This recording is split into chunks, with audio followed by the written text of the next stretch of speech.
This is a very brief presentation as to why you are not a person.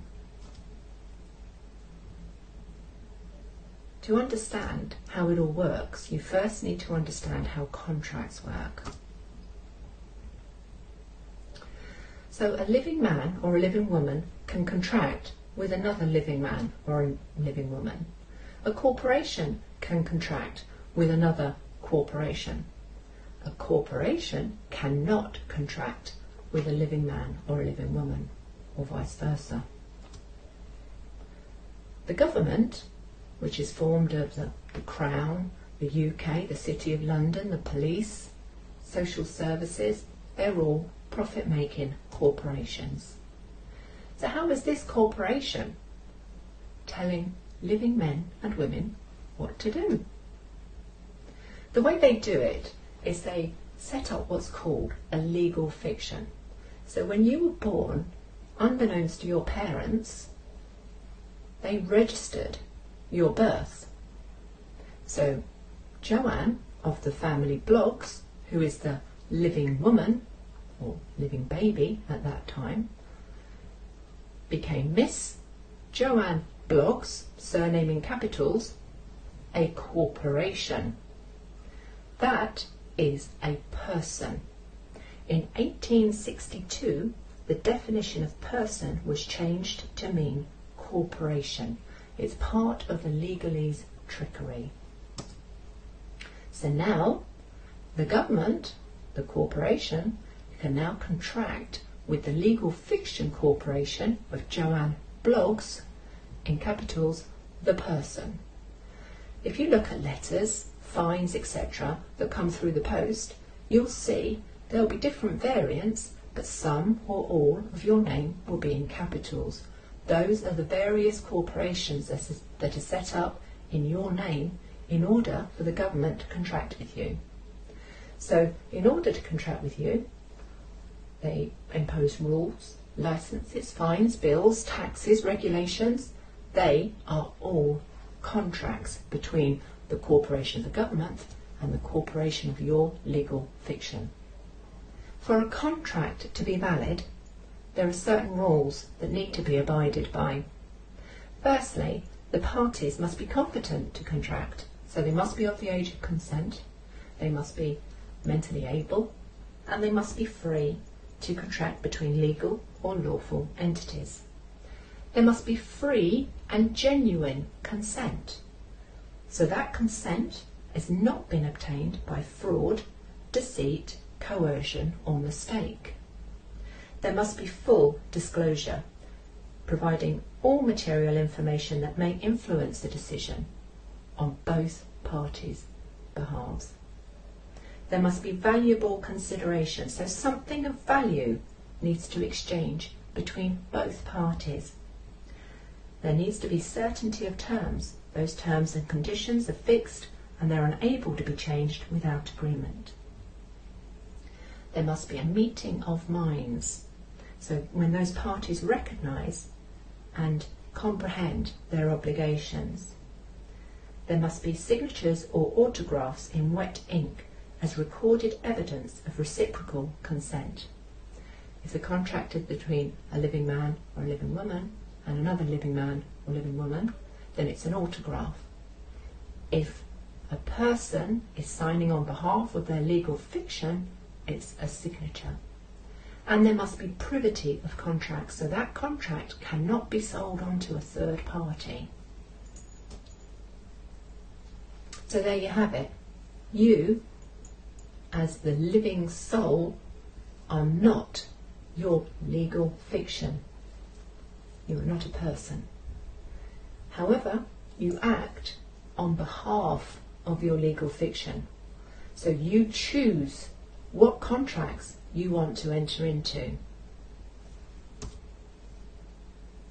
In common law, the laws are simple. You cause no harm, loss or injury to another living soul or their property. There's no threat of harm, loss or injury, and you're honourable in all your dealings. So let's look at the definition of crime.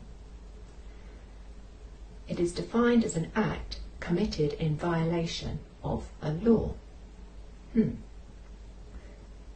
It's unlawful activity, and it's a serious offence. So if you've forgotten to get insurance on your car, or you've forgotten to sawn it and you get sent a fine, who have you caused harm, loss or injury to? It's not actually breaking a law, it's breaking a rule. Those rules only apply to persons. If you look at every single piece of legislation that's been issued by the government, by Parliament, it only applies to person. You will not find the word man or woman in there, because they cannot impose it on living souls. So think to yourself, where is the victim? So your legal fiction becomes a member of the Society of the UK Corporation. So you have to follow the rules of that society. Well, your legal fiction does. Let's look at this with a different perspective. You have a Tesco club card, for example. As a club card holder, you are a member of the Society of Club Card Holders. So Tesco's have just announced that they've come up with a new rule. You can only eat on a Wednesday if you eat in a Tesco's cafe. You have a club card. Their board has scrutinised and ratified the rule, so you've got to do what they say. Do you? No, you're not your club card. By the same token, you are not your legal fiction. However, you can't just ignore something that's been imposed on you. If you don't respond, i.e. if you exercise your right to silence, which is another trick, by the way, it's considered tacit acceptance.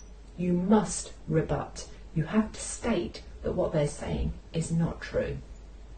So if you need to rebut face to face, so say for example a police officer is trying to impose a fine on you, that fine is an invitation to contract. That's how you have to look at it. So all you say is, I do not consent. I do not wish to contract with you. I do not answer questions. You need to stick to the script, because legalese has taken so many of the common English words and turned them against us in order to trip and trap us. So for example, the police officer will say to you, do you understand? And that means, do you agree to stand under my authority?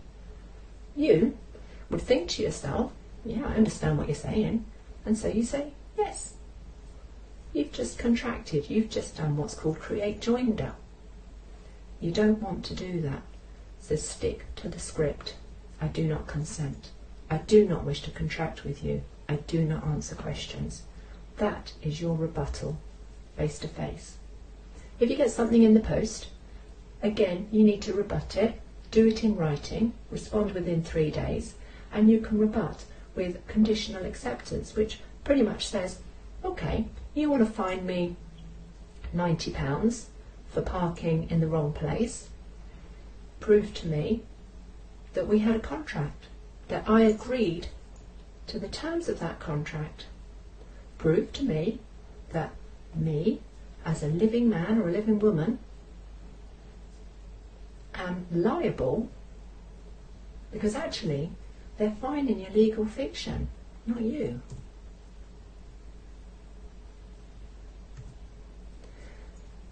So don't let the corporations grey the simple understanding of the law.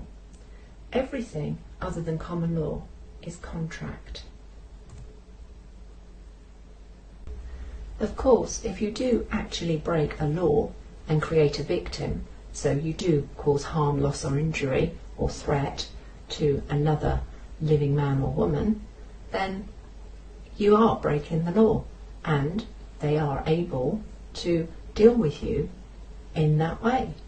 But everything else, that is contract.